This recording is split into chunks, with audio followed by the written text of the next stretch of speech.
Meu Deus! Gritei apavorado. O que está acontecendo comigo? A dose da medicação foi letal. Não. Não. Não.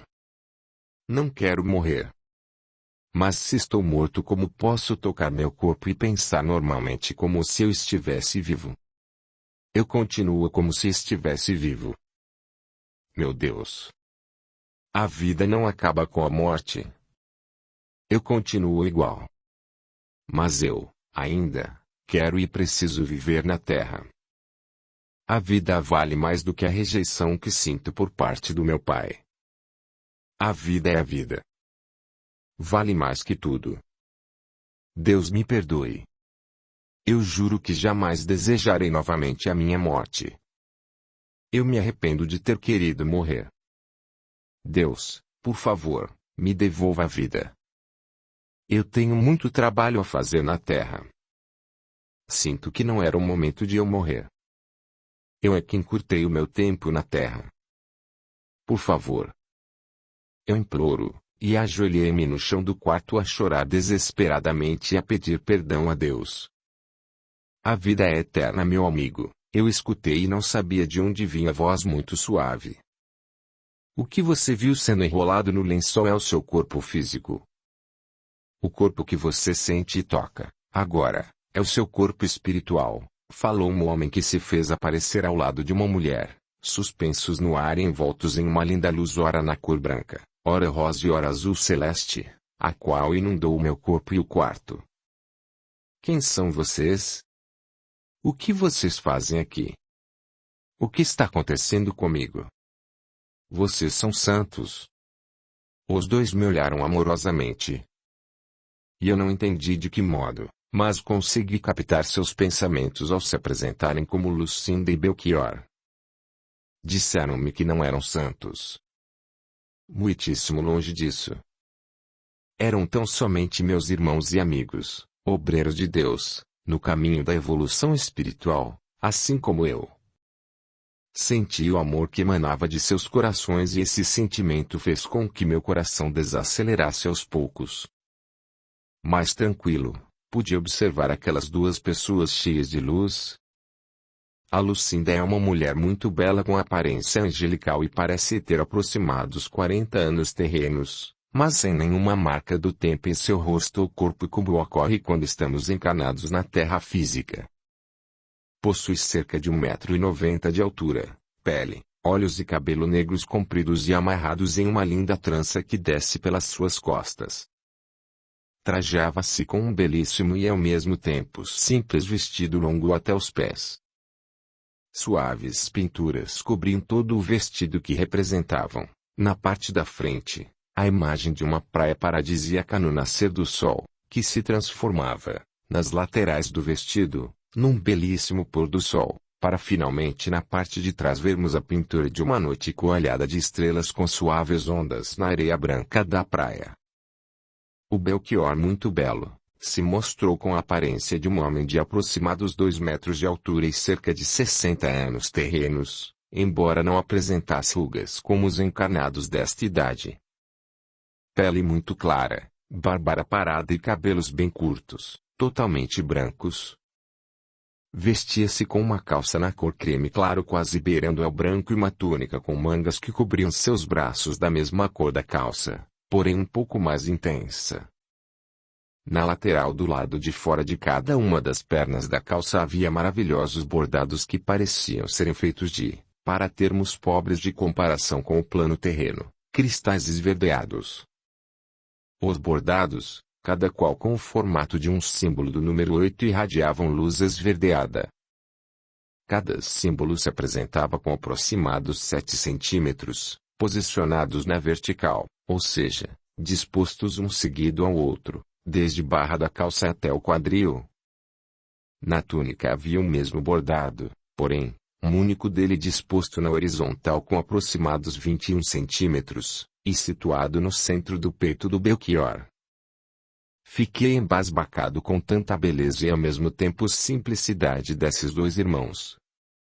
Senti uma paz indescritível e soube tempos depois que a beleza de irmãos e irmãs que se encontram no mundo espiritual, bem como as vestes que utilizam, reflete seus estados de espírito.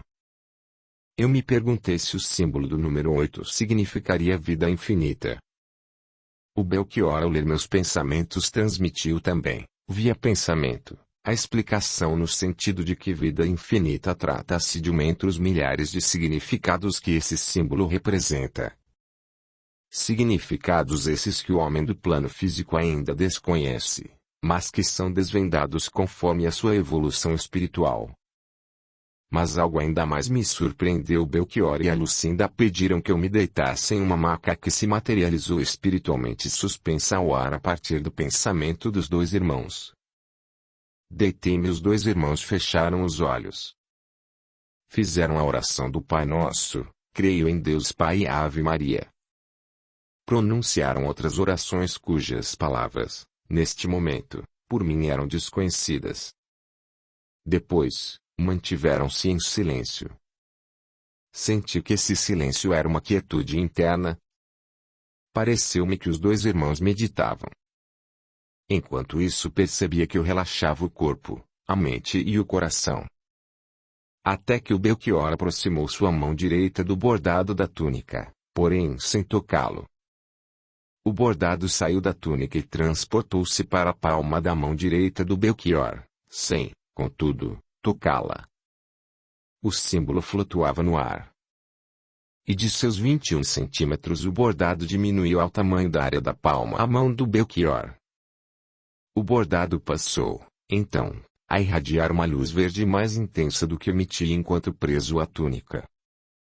O Belchior virou a palma de sua mão com o símbolo, a flutuar, e o direcionou primeiramente sobre o meu coração, depois ao cérebro, para então passar por todo o meu corpo.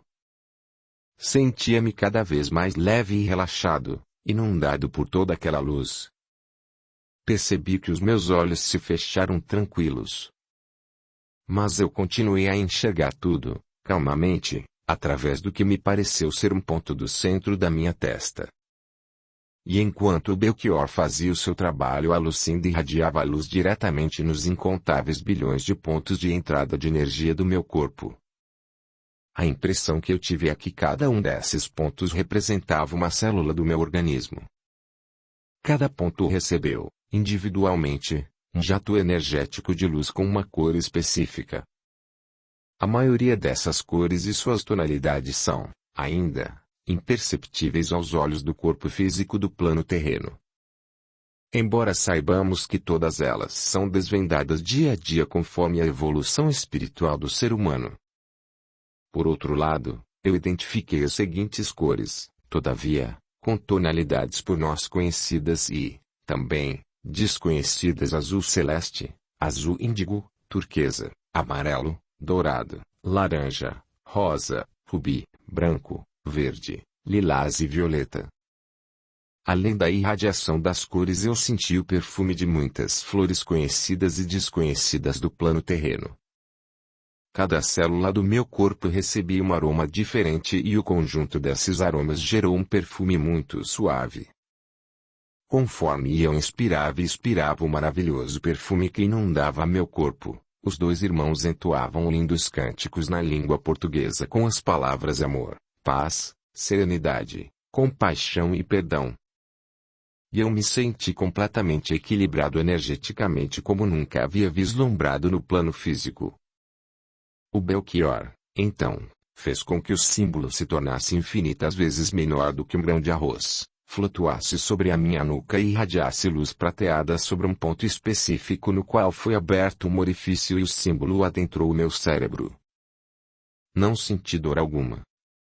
Percebi que o símbolo se fixou numa parte do hemisfério direito do cérebro, abriu minúsculas garras e retirou desse local um aparelho negro, imundo e muito mal cheiroso. Momento em que senti um formigamento por todo o corpo. Esse aparelho, instalado pela Eugênia, era o foco de onde as energias extremamente densas e de baixíssima vibração eram irradiadas para todo o meu cérebro.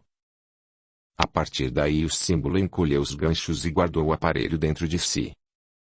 No local do cérebro de onde foi retirado o aparelho formou-se um minúsculo buraco, o qual foi inundado com luz branca pelo símbolo de número 8 para primeiro a limpeza total do local e segundo a irradiação de luzes curativas, de forma que o buraco foi preenchido com a luz e retomou o formato de um cérebro considerado normal pelos padrões da medicina da Terra física do século XXI. Após isso, o símbolo passeou por todo o meu cérebro a jorrar luz e desintegrar energias pesadas e densas que haviam sido espalhadas. Tais energias se desintegraram em partículas da cor prateada que desapareceram por completo. Fim do trabalho. O símbolo, sempre sob o comando do Belchior, saiu de dentro do meu cérebro pelo mesmo orifício por onde entrou, susteve-se e irradiou luz ao orifício com a qual fechou. Novamente não senti dor alguma. Fora do cérebro o símbolo 8 retornou ao tamanho original de 21 centímetros, abriu os seus ganchos e posicionou o aparelho negro a flutuar sobre as palmas das mãos da Lucinda.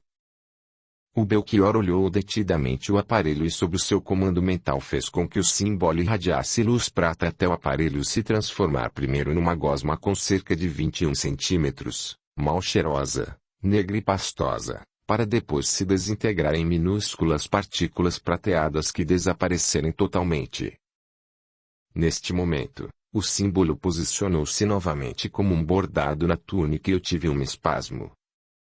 Meu corpo tremeu fortemente e serenou, aos poucas, com as luzes irradiadas das mãos dos dois amigos.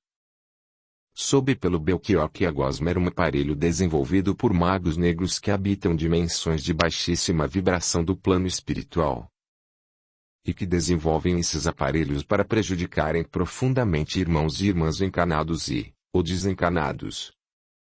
Mais orações e cânticos foram entoados pelos dois irmãos e mais luzes a mim foram por eles irradiadas. Olhei o meu corpo e tive a forte sensação de que eu tinha sido desamarrado. A impressão era de liberdade, paz e amor de Deus em mim. Agradeci a Deus, a Jesus, a Mãe Maria e aos meus dois amigos Lucinda e Belchior. Mas que espécie de tratamento seria aquele que recebi amorosamente dos irmãos Belchior e Lucinda? Como seria a técnica do símbolo de número 8? E as luzes irradiadas pelas mãos dos dois irmãos? Como se dariam tais processos? Será que um dia na Terra física as cirurgias desenvolvidas pela ciência do plano físico serão feitas sem incisões, cortes e dores? O Belchior, ao ler os meus pensamentos, respondeu: sim. A ciência da Terra física desenvolverá cirurgias sem cortes, dores e necessidade de anestesia.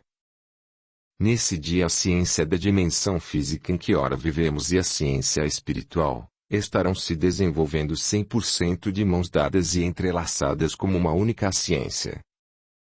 De qualquer forma, Leopoldo elucido que a tecnologia utilizada para o tratamento no cérebro do seu corpo espiritual através do aparelho com o símbolo do número 8 é uma ferramenta desenvolvida e aprimorada incessantemente no plano espiritual por abnegados cientistas de Deus há milênios terrenos.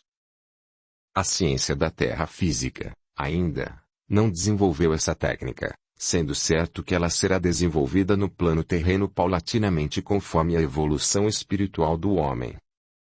Portanto, por enquanto, somente irmãos e irmãs desencarnados, após anos de estudo no mundo espiritual têm conhecimentos para usar a técnica em questão, a qual pode ser aplicada em irmãos desencarnados e também em encarnados, sendo que nestes, o tratamento é realizado durante seus estados de sono ou meditativo ou de concentração em orações. Mas por outro lado, chegará o dia em que não haverá mais doenças físicas, psíquicas e espirituais no plano físico e espiritual da Terra sobre os quais hoje temos conhecimento.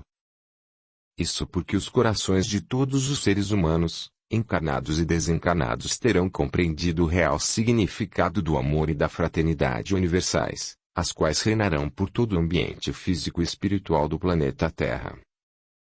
Chegará o tempo em que a humanidade, encarnada e desencarnada, compreenderá e passará a agir uns para com os outros como irmãos e irmãs de uma única e grande família. Nesse tempo, o ser humano terá compreendido o verdadeiro significado de sermos todos irmãos e filhos de Deus. A humanidade deixará de se dividir por rótulos criados por ela própria, tais como questões religiosas, de língua, raças, países ou classe social.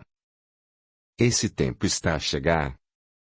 Não de um segundo ao outro, mas através de um processo de evolução pelo qual passam todos os seres humanos e o próprio planeta Terra desde sempre e para sempre. E quanto à técnica de imposição de mãos para irradiar energias de amor, paz e curativas, digo que todos nós, encarnados e desencarnados, temos a habilidade de fazê-la. Somos energia, portanto, temos a capacidade de a utilizarmos para o bem. E uma das maneiras de sentirmos a nossa energia é esfregar, por alguns segundos, as palmas das nossas mãos uma sobre a outra. Após esse movimento, afastemos as palmas das mãos por poucos centímetros uma da outra, sintamos a energia e a canalizemos para irmãos, irmãs, animais, água, plantas, ou seja, a toda a humanidade e ao planeta Terra. Isso porque o receptor das energias não necessita estar fisicamente próximo ao canalizador. Pode estar a quilômetros de distância ou em outras dimensões, uma vez que a irradiação chega ao receptor, quer este esteja fisicamente perto ou não, através do pensamento daquele que envia energia de amor, paz e cura.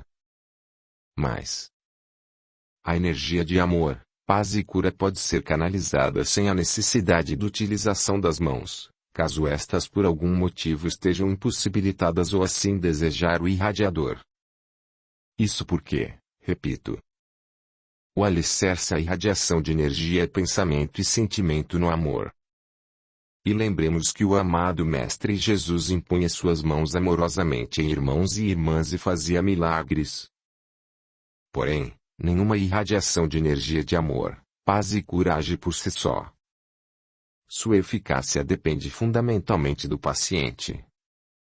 Em outras palavras, aquele que deseja e aceita receber um tratamento do fundo do seu coração e de modo verdadeiro, obterá resultados diferentes daquele que recebe um tratamento, por exemplo, simplesmente por obrigação.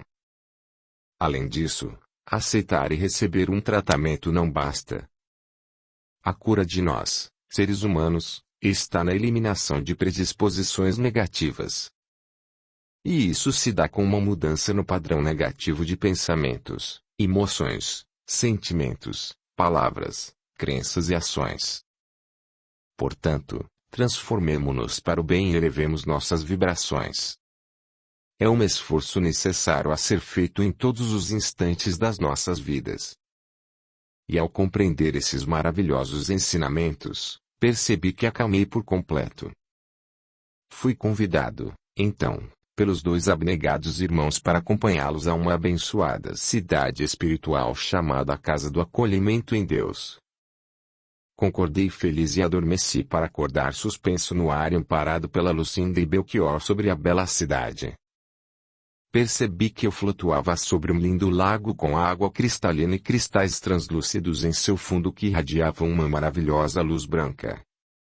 O Belchior me disse que o nome desse maravilhoso lago é Os Cristais do Fundo do Lago, que é rodeado por um gramado da cor verde muito intenso e brilhante, com canteiros de flores dispersas por todo o gramado.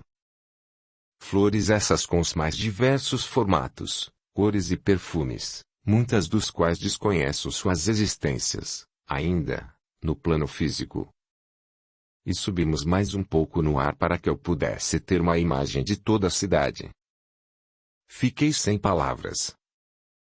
A cidade é formada por um conjunto de florestas, montanhas, jardins, cachoeiras, construções e o lindo lago. Não existem animais peçonhentos e ferozes nesse abençoado lugar. E o conjunto todo da cidade é a imagem do consagrado planeta Terra e o amado Mestre Jesus a impor suas mãos e flamejar luz sobre todas as dimensões físicas e espirituais de toda a Terra.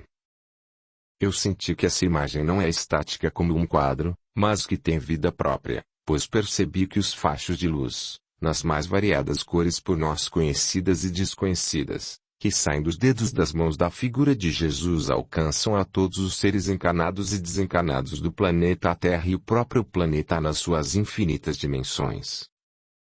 Descemos do ar e coloquei os meus pés descalços sobre o gramado. Senti uma extrema maciez. Ao olhar de perto vi que o gramado é formado por pequeninas folhas nos mais diversos tons vibrantes de verde, muitos desses ainda não possíveis de serem detectados através dos olhos físicos do plano terreno em que ora nos encontramos. As folhas apresentam inúmeros formatos. Há folhas em forma de coração, anjos e arcanjos celestiais, gotas de água, cachoeiras, pássaros, flores, fadas, notas musicais, obras de arte como pinturas e esculturas, além de símbolos e figuras geométricas não conhecidas do plano físico. O grande lago com os cristais ao fundo tem a forma de um círculo e a partir de cerca de 10 quilômetros de sua borda, o lago passa a ser circundado por belíssimas e incontáveis construções em meio a florestas exuberantes. As árvores possuem os mais variados tamanhos e feições com seus galhos repletos de flores e frutas, cuja maioria eu jamais havia visto. Os suaves perfumes das árvores e a música que toca por toda a cidade inundam todo o ambiente e auxiliam os que se encontram nesta cidade a aprender a viver na paz interior de Deus em Deus consigo próprio e com todos os irmãos e as irmãs. A Lucinda e o Belchior me olharam sorrindo ante minha admiração com tudo o que eu via, sentia e ouvia. E pediram que eu os acompanhasse por uma trilha entre as árvores. Fiquei receoso de estar pisando em algo tão maravilhoso e sagrado como aquele gramado. Não se preocupe, falou a Lucinda ao ler meu pensamento. Você pisa neste abençoado tapete verde com sentimentos verdadeiros de respeito e amor ao meio ambiente. Você não está aqui para destruir a natureza e por essa razão, observe que os seus passos em nada danificam a grama, que permanece perfeita e iluminada. Andamos cerca de 300 metros pela trilha e paramos em frente a várias construções, cujas paredes são feitas de folhas, que davam a impressão de serem extremamente leves e suaves, porém ao tocá-las percebi que elas eram tão firmes quanto uma rocha. Essas edificações, enormes, não possuem portas ou portões. São abertas ao público. Entra-se por vastos saguões do que são rodeados com incontáveis portas. Entramos em uma dessas construções e ao centro do saguão havia um lindo piano de cauda, branco, que estava sendo tocado por um homem com aparência de uns 80 anos terrenos, acompanhado por um grupo de jovens com seus violinos. Parei alguns instantes com meus amigos para escutarmos a música que estava sendo tocada, qual seja, Sonho de Amor, de Franz Liszt. A emoção foi muito forte. Senti-me enlevado. Sejam muito bem-vindos, irmãos, saudou a bela e doce recepcionista Aline, que fez com que desviássemos a atenção da música.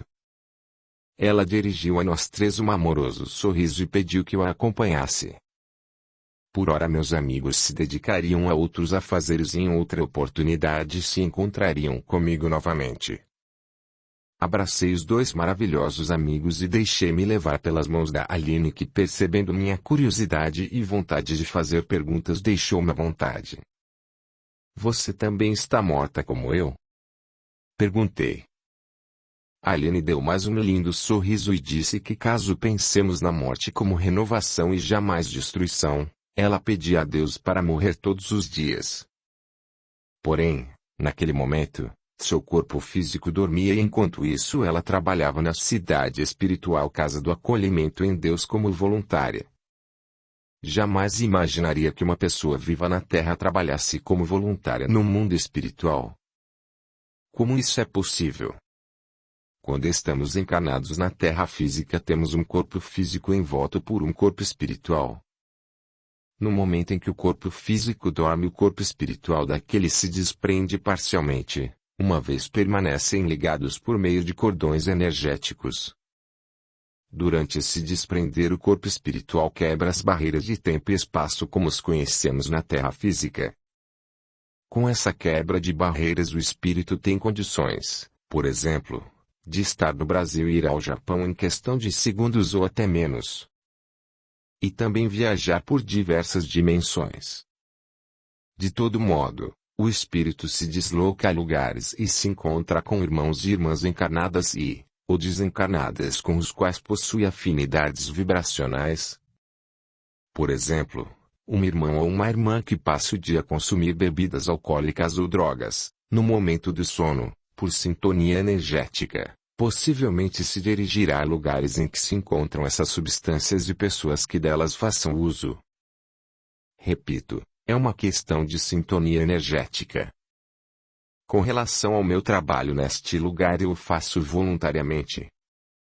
Eu pedi, em minhas orações, a Deus, a Jesus e ao meu anjo guardião que eu pudesse trabalhar no mundo espiritual durante o meu estado de sono. Meu pedido foi analisado por obreiros de Deus que se dedicam, entre outros, a esse tipo de trabalho no mundo espiritual. Digo entre outros, uma vez que os espíritos obreiros de Deus, quanto mais evoluídos espiritualmente, mais trabalham em incontáveis áreas incessantemente. Bom. Após a análise do meu pedido e para minha imensa alegria, obtive uma resposta positiva. E qual não foi a minha surpresa ao saber que a espiritualidade de luz sugeriu que eu realizasse no mundo espiritual o mesmo trabalho que executo na minha vida física. Fui convidada a trabalhar nesta abençoada cidade como recepcionista. Aceitei muito feliz. E fiz um curso de 4 nesta cidade para exercer essa função e aqui estou há cerca de 8 meses exercer a profissão. Mas por que os espíritos escolheram esta cidade para você trabalhar e na função de recepcionista? Porque é o melhor lugar e a melhor função, no momento, para o meu aprendizado rumo à evolução espiritual. Nada é o acaso. Acaso é imperfeição e como Deus é perfeito, acaso não existe. Assim, estou aqui para aprender principalmente a arte de cumprimentar e sorrir com o coração às pessoas que eu recebo e a todas elas dar valor sem quaisquer preconceitos ou julgamentos. Isso porque eu tenho enormes dificuldades para isso. Passava pelas pessoas sem dar ao menos bom dia, boa tarde ou boa noite, absorta em meus pensamentos e ao redor do meu umbigo. Com o trabalho de recepcionista na terra física e, agora, também, no plano espiritual, eu já apresento melhoras nos 2 planos. Consigo, quase sempre, cumprimentar e sorrir as pessoas com carinho. Aliás, eu aprendi que no momento em que sorrimos e pronunciamos palavras de cumprimento de modo sincero, estamos a irradiar luz. O cumprimentar-se e o pedir, por favor, são bênçãos na terra. Aliás, esses cumprimentos auxiliam a sanear a atmosfera terrestre. E quando você acorda no plano físico, lembra-se do trabalho que realiza nesta cidade? Vagamente. Fico com as impressões necessárias para o meu aprimoramento espiritual. E quem construiu esse abençoado lugar? Deus. Perguntei curioso. Um grupo de abnegados espíritos que trabalham para que o amor universal seja germinado e frutificado nos corações dos seres humanos. A fundação desta cidade se deu há aproximados 4.000 anos terrenos atrás, sendo que um dos maiores objetivos deste abençoado lugar, entre os milhares que possui, é auxiliar, irmãos e irmãs, quer estejam no plano físico ou espiritual, a aprenderem a solucionar suas questões psicológicas. Esta cidade, prosseguiu Aline, desloca-se sobre toda a América do Sul do planeta Terra. Neste momento, encontra-se sobre as regiões Norte e Nordeste do amado Brasil. Qualquer pessoa pode entrar aqui? Perguntei. Entram todos aqueles que buscam verdadeiramente de coração o entendimento de suas questões psicológicas com o intuito de aprimoramento espiritual. Há irmãos e irmãs que possuem esses sentimentos de maneira inconsciente que também são trazidos para cá e auxiliados. Cada caso é um caso. Sempre é o momento propício para que um irmão ou irmã seja levado a alguma cidade espiritual. Assenti com um movimento da cabeça e paramos em frente a uma das portas que imediatamente foi aberta pelo lado de dentro por um senhor que se apresentou por Alfredo. Vestia-se como Belchior, com exceção da cor de sua roupa, cuja calça era violeta clara e a túnica violeta em um tom forte. Recebi um abraço acolhedor, um largo e franco sorriso, o ouvi dizer que se sentia feliz com minha presença e que eu era muito bem-vindo. Soube tempos depois, que ele também, assim como Aline, estava encarnado na Terra e no momento desse nosso encontro seu corpo físico estava em estado de sono. O irmão Alfredo e eu nos despedimos da Aline que nos concedeu outro lindo e sincero sorriso e eu segui com o amoroso senhor para uma sala aconchegante e acolhedora para darmos início a uma abençoada conversa. Curta, comente, compartilhe, e se inscreva, se já não o fez. A gratidão é o caminho da evolução. Capítulo 10. Abençoado diálogo. Depois de passarmos por inúmeros e compridos corredores, o irmão Alfredo abriu uma porta feita do que parecia ser um cristal fosco na cor branca e convidou-me para entrar em uma sala. Senti-me acolhido no ambiente inundado com uma luz suave na cor azul claro, um perfume que parecia ser uma perfeita mistura de jasmim com sândalo e uma música, cujo ritmo suave desconhecido por mim, auxiliou-me a acalmar ainda mais o coração e a mente. O irmão Alfredo pediu que eu me sentasse em uma poltrona e ele fez o mesmo em outra à minha frente. Agradeci, sentei-me e olhei as paredes da sala pintadas em variados tons de azul, mais fortes próximos ao piso e mais suaves perto do teto. Em um dos cantos da sala havia uma pequena mesa branca com 4 cadeiras da mesma cor, mobília essa feita de um material que desconheço na terra física. Sobre a mesa encontravam-se belíssimos vasos de pequeno porte com flores coloridas que lembram as flores do campo, o jasmim e o sândalo presentes no plano terreno. A maciez das almofadas sobre a poltrona é indescritível. Tive a sensação de flutuar. Fechei os olhos espontaneamente e relaxei ainda mais.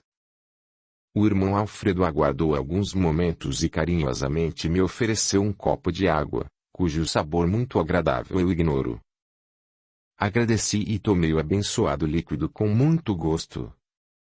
Essa água, Leopoldo, contém fluidos de amor universal irradiados por irmãs e irmãos encarnados e desencarnados que se dedicam a esse trabalho nesta cidade através de orações. E agora, falou calmamente o irmão Alfredo, por favor, feche seus olhos. Relaxe os músculos do rosto. Relaxe o maxilar. Relaxe os ombros. Relaxe as costas. Relaxe o quadril. Relaxe as pernas. Relaxe seus pés. Perceba que todo o seu corpo está relaxado e em paz. Neste momento sinta a luz que entra pelo alto de sua cabeça e preenche todo o seu ser. Você escolhe a cor dessa luz. Perceba, neste instante, a luz que irradia do seu coração. Essa luz também preenche todo o seu corpo. Sinta a luz de Deus dentro de você. Sinta a luz. Você é filho de Deus. Você é a luz. Agora respire profundamente. Aspire a luz que o seu corpo irradia e sustente a respiração por alguns instantes. Permita que a luz preencha todas as células do seu corpo. Agora, expire calmamente. Observe a cor que você expira. Qual cor é essa? Caso a cor não lhe agrade, continue a inspirar e expirar até que do seu corpo seja liberada somente a luz de Deus. Permita-se sentir a força de Deus dentro de si. E em questão de segundos, inúmeras cenas se passaram em minha mente. Desde o meu retorno à fazenda do meu pai, após a minha formatura em medicina, até o momento em que o Joaquim ministrou a medicação para que eu parecesse estar morto. Depois, minha mente recuou mais ainda no tempo e inúmeras cenas da minha infância em que meu pai me batia vieram fortes. Permiti, então, que um enorme sentimento de rejeição invadisse o meu ser. Meu coração disparou e pensei que talvez fosse melhor morrer e nunca mais acordar. Como você pode perceber, irmão Leopoldo, a morte não existe, falou o irmão Alfredo, que leu meus pensamentos e perguntou de supetão. Quem é você? Eu sou o Leopoldo, e abri os olhos um tanto assustado, pois o irmão Alfredo sabia quem eu era. Pois digo que você não é o Leopoldo. Você esteve Leopoldo em sua última vida física. Você é, na verdade, um ser espiritual que recebeu de Deus o corpo físico do Leopoldo como um veículo de manifestação para experienciar uma, entre as incontáveis vidas que você já vivenciou no plano físico da Terra. Deus, prosseguiu o irmão Alfredo calmamente, criou a todos os seus filhos simples e ignorantes, ou seja, nem bons nem maus, e com o objetivo único de que evoluam espiritualmente. Essa evolução é alcançada de modo progressivo, e uma das maneiras da evolução é a vivência que todos nós, seres espirituais, temos na Terra física, através das inúmeras experiências, lições e provas, e também experiências em outros planetas e nas mais diversas dimensões do universo.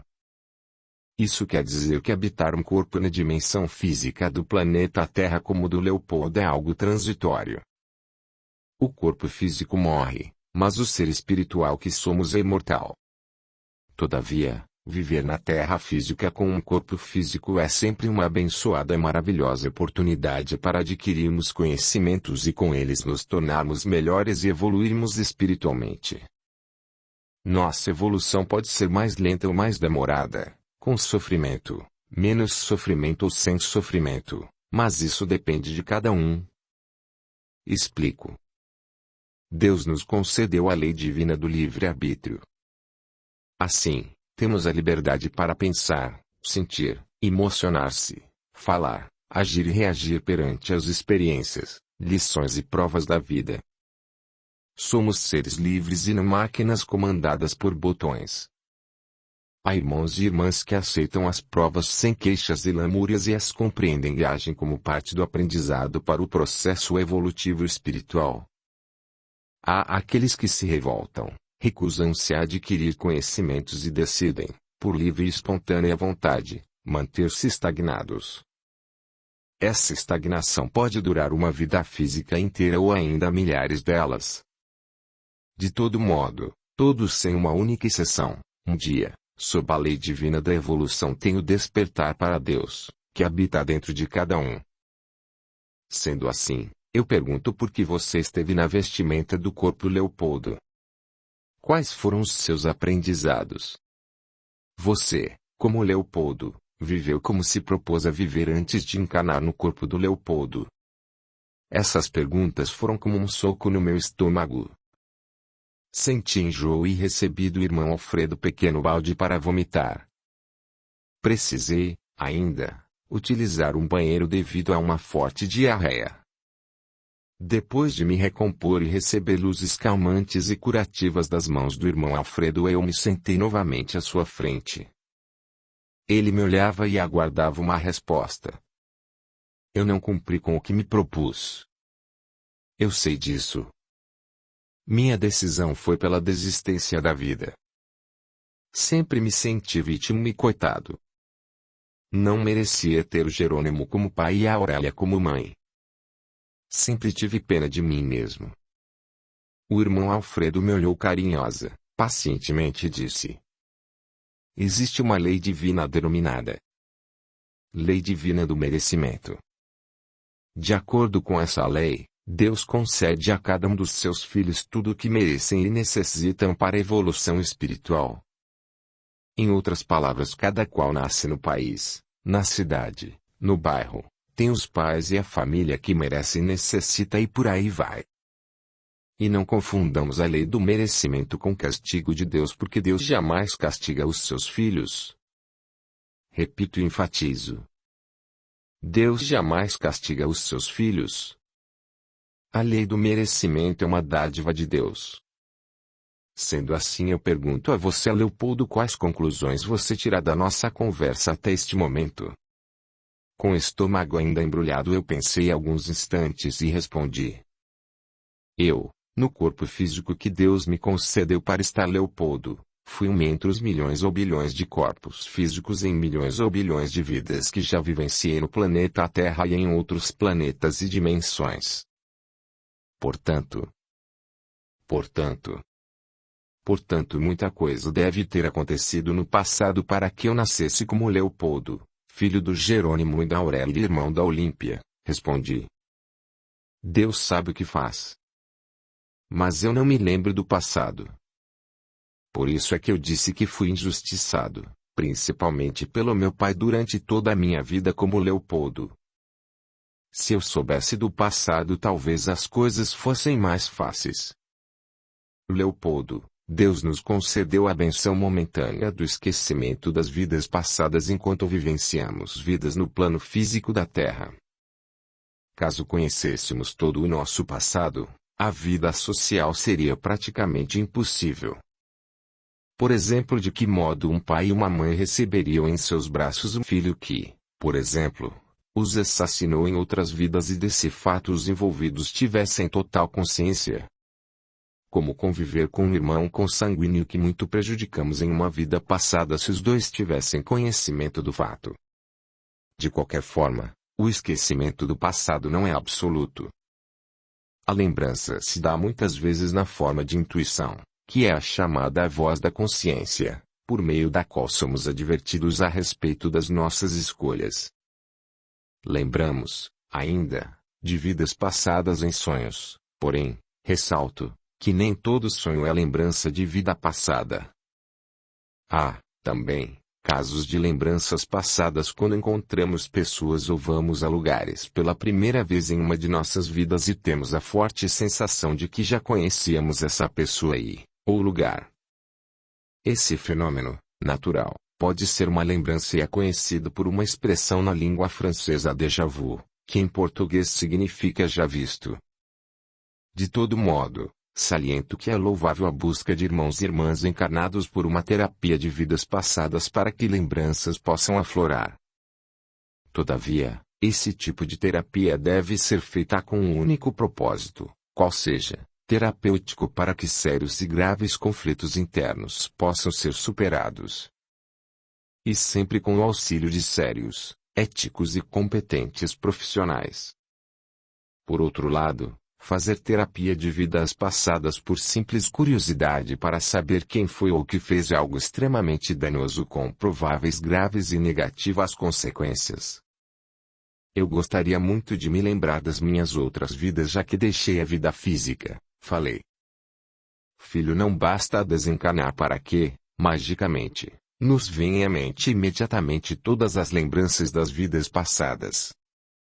Cada caso é um caso. Cada qual com o seu momento apropriado. Se você não se recorda, neste instante, é porque ainda não chegou a hora e poderia ser prejudicial aos seus aprendizados e evolução espiritual neste momento. Ao que parece, meu irmão, faz-se necessário que você compreenda fatos da vida como Leopoldo, antes que quaisquer recordações passadas despontem. Portanto, que fatos seriam esses da sua vida como Leopoldo? Pelo que observo dos seus ensinamentos, respondi, percebo que vivi na terra física enquanto Leopoldo como se fosse uma única vida. Julguei todos os fatos somente a partir da perspectiva de uma única vida física. Esqueci que eu sou um ser espiritual eterno, que já vivi incontáveis vidas e que as lições pelas quais passei, como Leopoldo, eram divinas oportunidades de aprendizado rumo a Deus dentro de mim. Como Leopoldo, eu fiz parte dos irmãos e irmãs que se revoltaram com a vida e com as suas lições. Eu vivi como se a vida fosse uma grande desgraça e não uma abençoada providência divina rumo à felicidade. Agora eu estou morto fisicamente como Leopoldo. Queria tanto voltar atrás. Ah! Se eu pudesse voltar no tempo. Voltar atrás não é possível, meu irmão. Mas recomeçar é infinitamente plausível. Basta ter a determinação de querer o recomeço e trabalhar para isso a partir deste instante. De qualquer forma, recomeçar não significa apagar o passado e fingir que ele não existiu. Recomeçar significa entender o passado, avaliá-lo sem dramas e subterfúgios e a partir daí iniciar uma nova vida com perspectivas diferentes e melhores. Mas, agora, falemos especificamente de sua vida como Leopoldo. Assim, eu te pergunto por quais razões você viveu com o corpo físico do Leopoldo. Respirei fundo e com o coração aos saltos, tomei coragem para dizer. Para aprender a ter coragem de olhar de frente à vida e encontrar soluções aos meus desafios. Que desafios são esses? Superar medos. Que medos? Superar o medo de viver. Superar principalmente o medo que sinto do meu pai, respondi. E quais seriam os outros desafios? Sair da condição de vítima da vida. E por que você se colocava na condição de vítima? Porque acho que sou culpado pelo fato de o meu pai me odiar. E o que mais? Perguntou o irmão Alfredo. Eu tenho medo de errar principalmente por causa do meu pai. Na verdade, meu maior desejo era que o meu pai me aprovasse, me amasse e me tratasse com respeito. Você gostaria que o seu pai fosse do jeito que você quer? Sim. Mas como ele é diferente do que você deseja, sentiu-se injustiçado pela vida. Sim, respondi. E ao sentir-se injustiçado decidiu desistir da vida.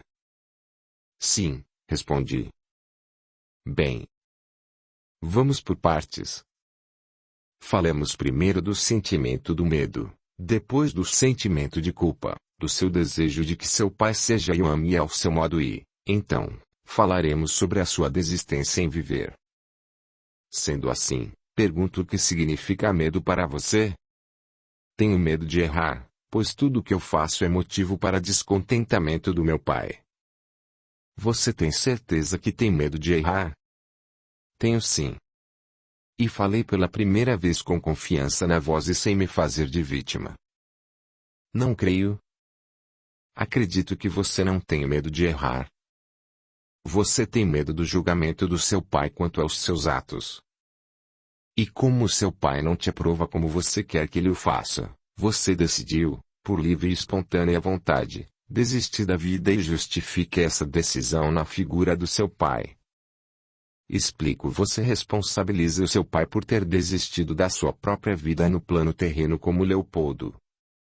Você coloca o seu pai, o irmão Jerônimo, na posição de culpado e algoz, quando, na verdade, é você o seu próprio algoz. Olhei espantado para o irmão Alfredo que prosseguiu com amor e firmeza. Ao responsabilizar outra pessoa por seus medos você se coloca na posição de vítima e coitado. Ao pensar e agir como se o seu pai fosse o responsável pelos seus medos, você desconsidera a força que tem dentro de si, desacredita-se, exime-se da responsabilidade de tomar conta da própria vida e a coloca, sua vida, nas mãos do seu pai. Seria isso justa com você e com o seu pai? Lágrimas começaram a escorrer sobre o meu rosto. O irmão Alfredo me ofereceu um lenço e continuou. Irmão Leopoldo, você acreditou ser vítima do seu pai. Entretanto, sua consciência, quando já adulto, dizia-lhe que você tinha plenas condições de tomar conta da sua própria vida. Mas, você não deu ouvidos à sua consciência. Ao contrário. Você preferiu, repito, responsabilizar o seu pai por seus medos e atos. Ao fazê-lo, passou a se sentir culpado, pois no fundo da sua alma, você sabe que somente você é o proprietário da sua vida. De qualquer forma, sentir culpa é um importante começo para mudanças interiores. O problema é decidir manter-se nesse sentimento destrutivo que é a culpa, postar-se como um coitado perante a vida e fazer com que as pessoas sintam pena desse desafortunado. Meu choro começou a aumentar, pois eu sentia na alma que o irmão Alfredo estava com a razão. E ele aguardou, de novo, com carinho que eu me acalmasse e prosseguiu. Você desejava que seu pai fosse do seu jeito e o amasse do seu modo. Sim. Digo-lhe que isso é mimo. Mas eu nunca fui mimado, argumentei. Pelos seus pais não os agradeça por isso. Quando falho em mimo, digo que você age como um homem mimado perante a vida. Ora, eu quero porque quero que o meu pai seja do jeito que eu quero. Se ele for diferente do meu desejo, vou choramingar até desistir da vida. Leopoldo, cada ser humano age como sabe e quer. Ninguém vai agir e se comportar de um modo ou de outro simplesmente porque nós queremos. Cada qual dá aquilo que sabe dar. Cada qual ama como sabe amar. E só se transforma interiormente quem quer e quando quer. Coloque-se no lugar do outro. É possível que o outro também queira que você mude a sua maneira de ser. Mas isso normalmente nós não aceitamos, pois na maioria das vezes sempre nos achamos os corretos, os injustiçados e apontamos o dedo nos esquecendo que ao fazermos isso estamos a apontar 3 dedos a nós mesmos. Aceitemos as diferenças e aprendamos com elas. Julguemos menos as outras pessoas. Sejamos mais tolerantes e gentis com os nossos irmãos e irmãs. Olhamos a cada um de nós com mais benevolência e brandura. Esperemos menos dos outros. Não tenhamos expectativas quanto às pessoas e situações. Expectativas são ilusões, fantasias, criadas pela nossa mente, que se desmoronam mais cedo ou mais tarde. E a esse desmoronamento dá-se o nome de decepção, sentimento esse que vem seguido pela da tristeza, que é o luto que sentimos com a morte inútil e crua da fantasia por nós criada. Enfim, cada qual vive como quer e por isso responde. Sendo assim, que tal um pouco de humildade para consigo mesmo, Leopoldo? Que tal olhar para os seus verdadeiros sentimentos e desejos? Que tal parar alguns minutos de cada dia para escutar-se? Que tal olhar para dentro de si e começar a se conhecer e a se amar? Que tal avaliar, sem julgamentos, os seus pensamentos, palavras, emoções, sentimentos, crenças e atitudes? Que tal aprender que você merece ser feliz? Que tal sair da posição de vítima? Fiquei maravilhado com as palavras do irmão Alfredo. Seus ensinamentos me retiraram vendas que cobriam os meus olhos. Ao me colocar como uma vítima da vida, falei, eu me firmava numa situação de inferioridade. Realmente. Prossegui. Eu queria que o meu pai fosse como eu idealizava. Mas, isso jamais se daria. Ele pode até mudar, mas, desde que o deseje. Refleti. Refleti. E um choro convulsivo tomou conta de mim. O irmão Alfredo aguardou que eu me acalmasse e finalmente eu resolvi olhar verdadeiramente para dentro de mim e dizer: Irmão Alfredo, ao invés de eu agir no melhor proceder, ir em frente, tentar, cair, levantar, fazer e seguir o meu coração, eu escolhi desistir da vida e coloquei a culpa no meu pai. Ao morrer eu queria ver o meu pai sofrer. Eu queria que o meu pai morresse de remorso. Atente ao que você disse, eu queria que meu pai morresse de remorso. Perceba que aquele que se coloca na posição de vítima e coitadinho muitas vezes quer, na verdade, manipular as outras pessoas e age de modo egoísta. Meu Deus! Respondi e parei de chorar. Ao me posicionar como coitadinho e desistir da vida, eu pensei somente no meu umbigo e nos meus problemas. Eu me desconsiderei por completo. Não dei valor a mim e eu não pensei um minuto sequer no sofrimento que eu causei na Bastiana, na Mariana, no Raimundo e em todos os que arriscaram as suas vidas para me salvarem do sanatório. Quer queira, quer não queira, eu também causei sofrimentos aos meus pais e à minha irmã, pois eles tinham vergonha da minha situação. Cada qual sofreu e sofre ao seu modo. Mas agora sei que eu tinha plenas condições de ter feito as coisas de modo diferente. Percebo cristalinamente que tive um pai truculento e uma mãe omissa, entre outras razões de vidas passadas as quais desconheço, para que acreditasse em mim mesmo, no meu potencial como ser espiritual que eu sou e despertasse a minha força interior, que é a força de Deus em mim. Não estou a me lamentar. Estou a analisar os fatos. Falei firmemente e prossegui. Compreendo, agora, que aceitar o meu Pai como lição de vida, sem revoltas, não significa em hipótese alguma concordar e conviver passivamente com os comportamentos destrutivos dele. Ao contrário, quando nos calamos e somos omissos ao mal, estamos a incentivar para que ele, o mal, continue a ser praticado.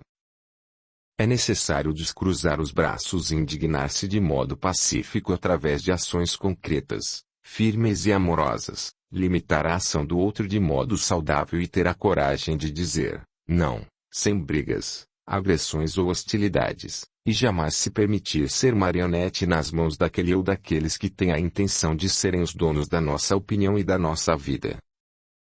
Mesmo porque irmãos e irmãs que agem com agressividade, gritos e querem impor os seus conceitos sobre os outros estão, na verdade, inseguros e a pedir ansiosamente ao mundo que sejam reconhecidos como alguém que tem valor. Mas isso não significa e nem tampouco sugiro que devemos ficar ao lado de comportamentos abusivos e destruidores. Cada qual sabe de si.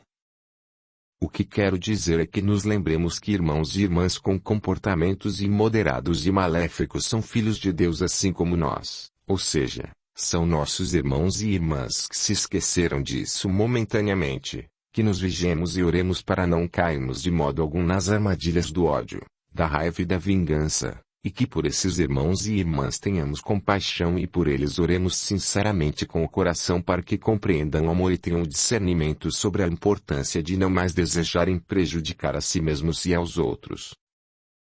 Mas agora a minha vida como Leopoldo acabou e o tempo não volta. E intuitivamente eu sei que tinha muito a realizar e aprender comigo e com as pessoas da região em que nasci como Leopoldo. Veja, por favor, Leopoldo, nesta tela que surge do teto desta sala à sua frente, os desafios a que você se propôs a vencer e as lições a aprender em sua vida como Leopoldo.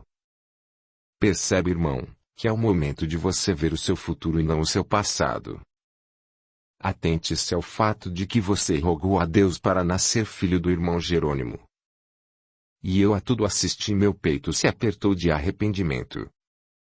Vi cristalinamente que eu havia desperdiçado toda uma abençoada e divina vida na terra física, a nossa grande escola. Irmão Alfredo, por favor, eu preciso voltar à terra física como Leopoldo.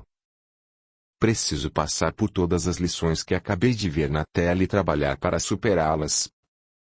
Tenho a mais absoluta certeza de que as lições que a vida nos coloca são somente aquelas às quais temos totais condições de superação. Abençoada a família no seio da qual eu nasci como Leopoldo. Abençoada a lição de vida ao ter o coronel Jerônimo como pai. Só agora eu compreendo. Imploro a Deus para que eu aprenda a me perdoar por ter desistido da vida. Imploro o perdão de Deus que mora dentro de mim. Imploro a Deus para recomeçar mais uma vez e rogo para que com sua ajuda eu encontre o caminho ao reinício. O Alfredo sorriu carinhosamente e sugeriu: jogue-se nos braços de Deus, meu filho. Espalhe cristais de amor sempre. Esses cristais seriam aqueles que eu vi no fundo do lago ao chegar nesta abençoada cidade. Qual o significado dos cristais do fundo do lago? Pergunte ao seu coração, filho de Deus. Lá estão todas as respostas. Reze e medite. Meu irmão. E o irmão Alfredo juntou as palmas de suas mãos sobre o seu coração e fez um carinhoso sinal de agradecimento a mim. Capítulo 11. Abençoado auxílio de Deus através de seus trabalhadores. Abri os olhos lentamente. Ainda estava sonolento devido ao efeito da medicação a mim ministrada pelo amigo Joaquim. Menino. Você está acordando. Louvado seja Deus e nosso Senhor Jesus Cristo. Abri os olhos de uma vez, meu fio traço, e escutei a Bastiana falar feliz. Senti tontura. Consegui apenas balbuciar: Alfredo, Fechei os olhos novamente e dormi com uma suave sensação de paz e confiança em mim mesmo e na vida. Meu filho, eu ouvi novamente a voz da Bastiana que parecia vir de muito longe. Abri os olhos. Abri os olhos pelo amor de Deus e nosso Senhor Jesus Cristo. Fiz um esforço enorme e consegui finalmente abrir os olhos. Deparei-me com um lindo sorriso de alegria estampado no rosto da minha amada bela mãezinha Bastiana. Me perdoe. Fiz você sofrer, falei com muita dificuldade. Onde estou? Eu estou morto. Você tá vivinho pela graça de Deus e nosso Senhor Jesus Cristo. Você tá escondido na casa do Raimundo e da mulher dele, a Glorinha. Nós conseguiu tirar você daquele lugar horrível. Vosso pai mandou a polícia te procurar por toda parte depois que descobriu que você fugiu. Tentei me mover, mas faltavam-me forças físicas. Apenas consegui balbuciar. Lucinda. Belchior. Irmão Alfredo. Onde estão? Você se acalme, meu filho. Não conheço essas pessoas que você tá falando. Deve ser gente lá do sanatório. Sua bela mãezinha vai te ajudar. Você precisa tomar água de coco para começar a ficar forte de novo, meu filho. Teria tido um sonho maravilhoso. Perguntei-me enquanto a Bastiana me amparava para tomar a água da fruta. E a Mariana, o Raimundo e a Glorinha com seu bebê entraram no casebre. Olhei para todos. Vi olhos alegres e aliviados por eu finalmente ter acordado. Senti uma imensa gratidão por todos esses amigos e meu peito se transbordou de amor. Eu consegui, embora com muita dificuldade, esboçar um obrigado e um pedido de desculpas por todo o transtorno que eu havia causado.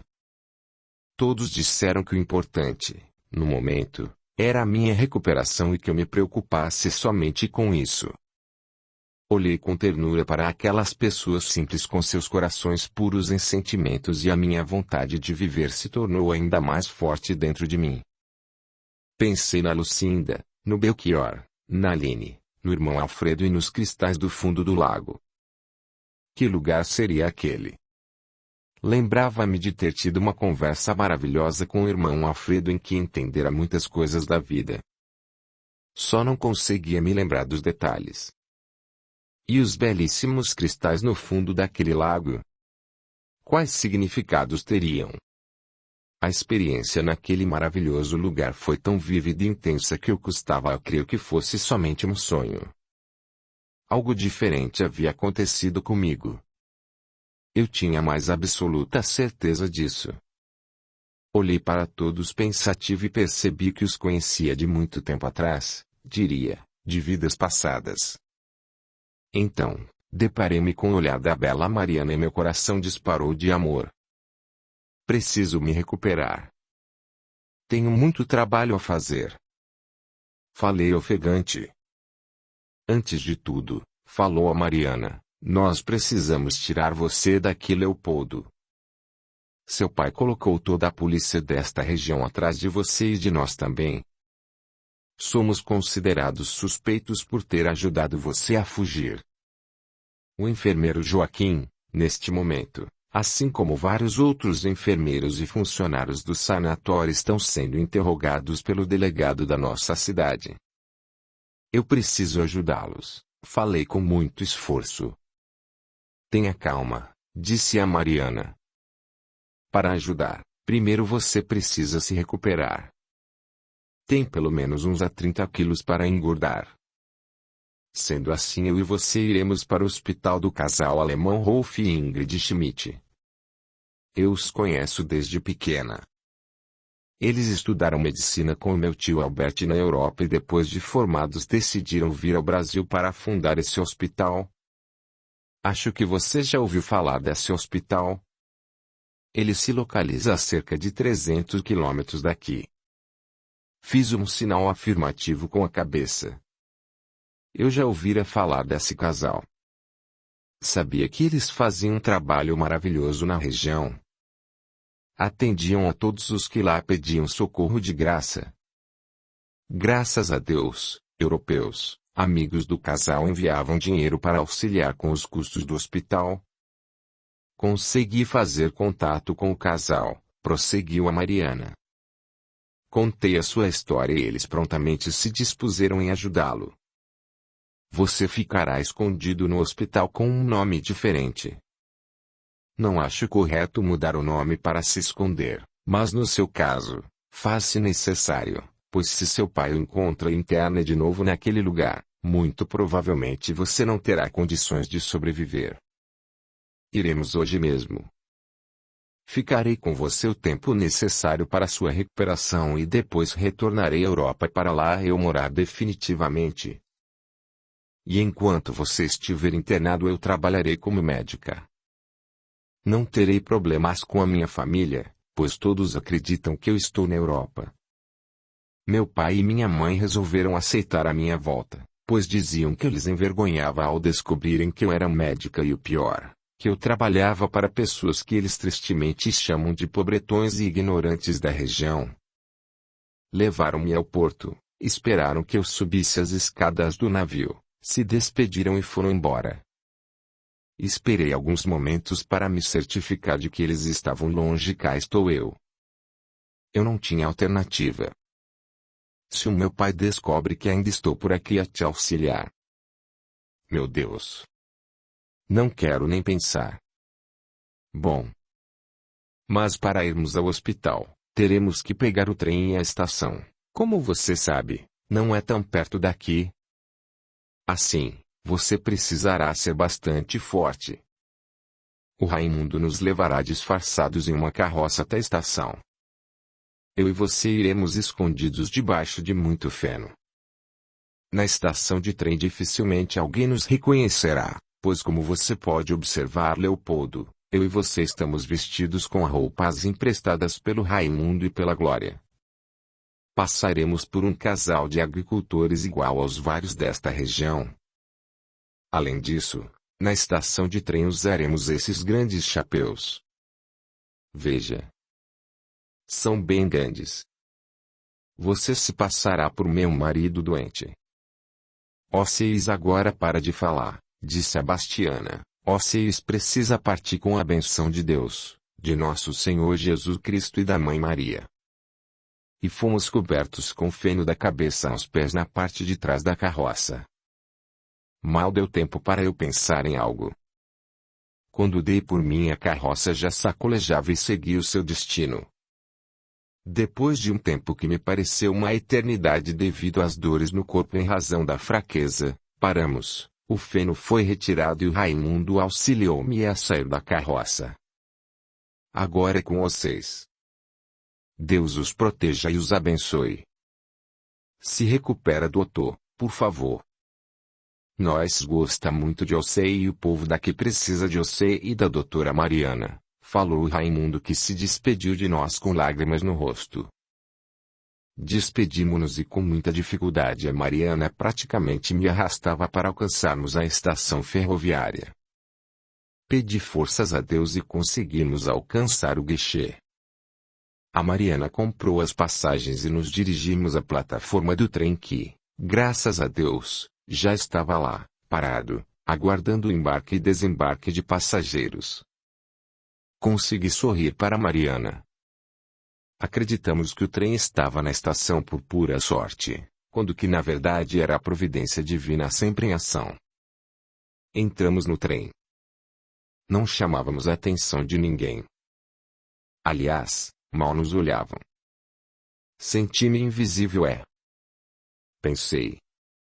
Pessoas vestidas muito pobremente são excluídas da sociedade.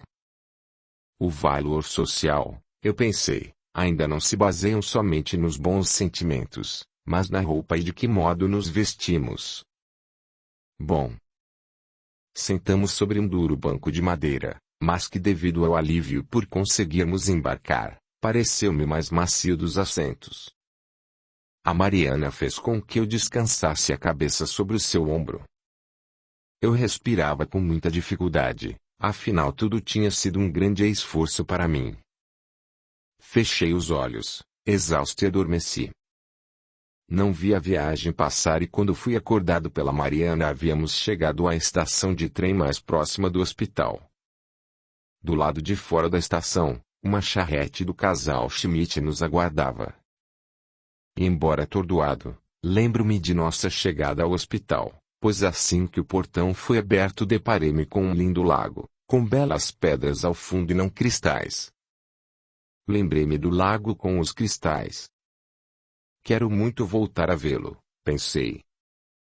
E quando dei por mim, eu dormi em uma cama perfumada e macia.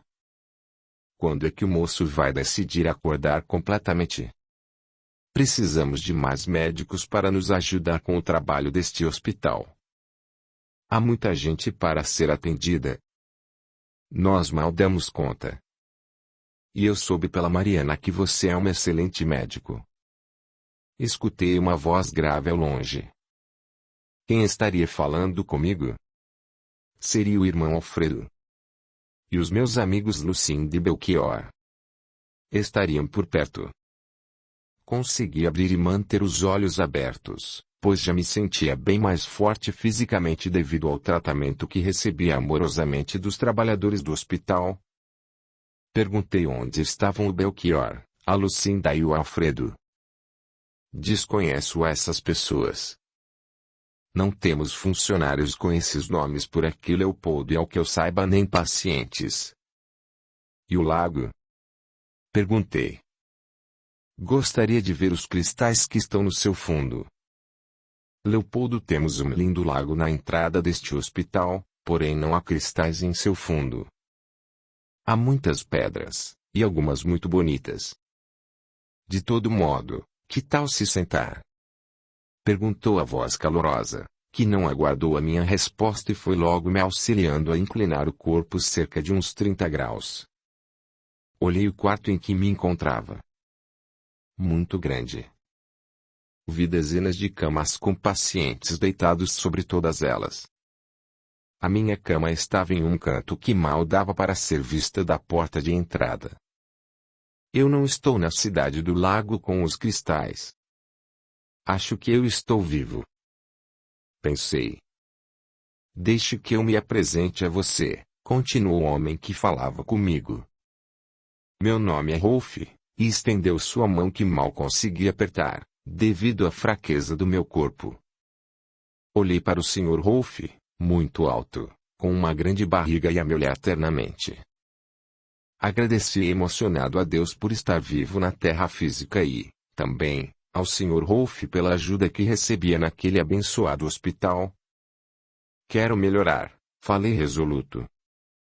Isso já acontece, meu amigo. A cada dia que passa, nós percebemos a sua melhora, falou o Dr. Schmidt. Sei que tenho condições de superar os meus desafios. Estarei sempre atento aos meus sentimentos. Meu pai dizia que a minha tristeza era a frescurinha de mulherzinha fraca. Isso não é verdade. É que eu ainda não sabia viver. Mas estou com o firme propósito de aprender em cada segundo da minha vida. Você não é fraco nem tampouco teve frescurinha de mulherzinha. Você esteve doente, e agora está se tratando, meu amigo. E percebo em você uma ânsia por viver. Parabéns. Olhei detidamente o Dr. Rolf e perguntei.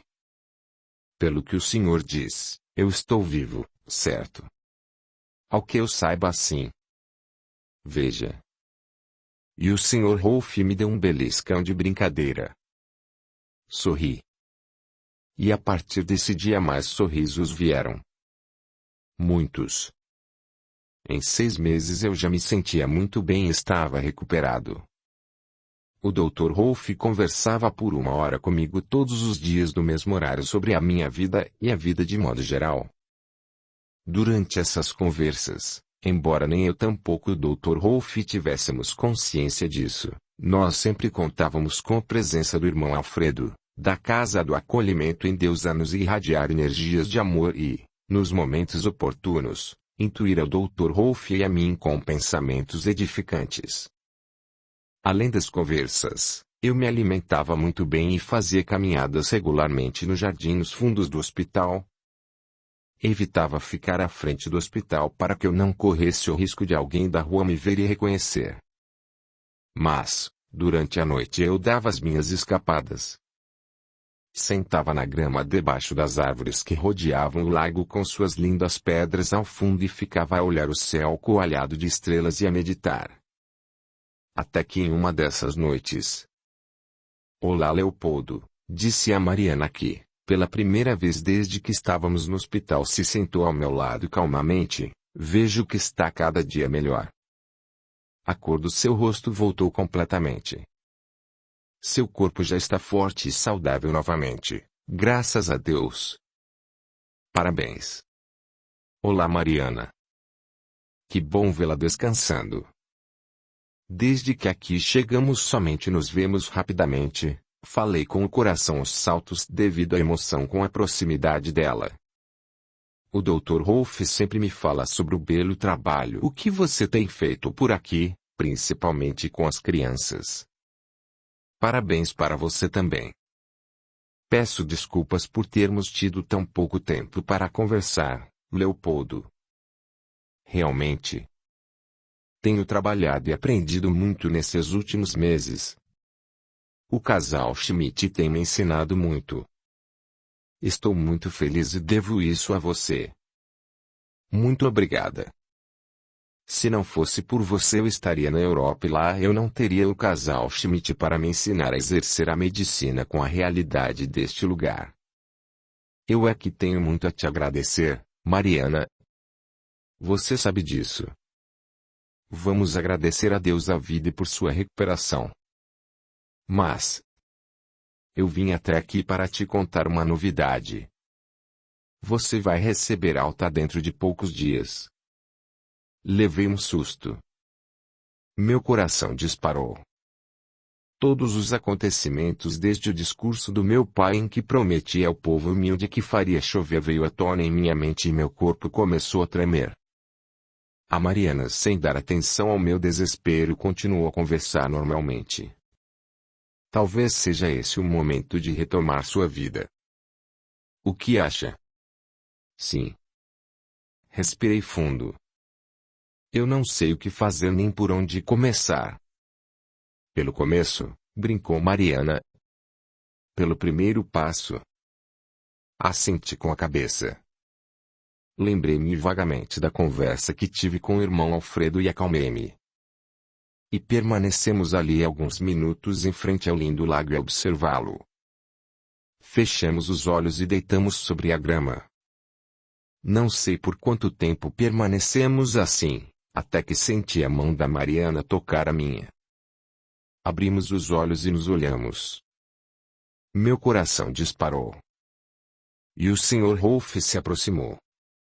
Assustados, nos colocamos de pé rapidamente e ele disse que eu já estava muito bem e que se quisesse eu poderia trabalhar no hospital. Posso começar agora. Falei de supetão. É um começo, um primeiro passo, pensei. Claro. Então comecemos já. Você pode trabalhar neste plantão, falou o Sr. Rolf com um largo sorriso no rosto.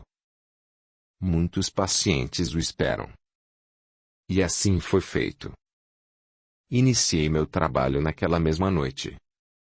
Em pouco tempo eu já estava familiarizado com os pacientes, as alas e toda a equipe do hospital. Estava com a barba e o bigode bastante crescidos como um disfarce. De todo modo, naquela região ninguém me conhecia. E quando dei por mim sentia-me feliz e realizado. Sentia-me feliz pela primeira vez na minha vida. Percebi que auxiliar o próximo me fortalecia. Sentia que quanto mais eu me doava em amor, mais amor eu recebia e preenchia todo o meu ser. Aprendi que auxiliar irmãos e irmãs com o coração e com sentimentos verdadeiros de amor e caridade, sem esperar nada em troca, nos fortalece como filhos de Deus. Torna-nos pessoas melhores.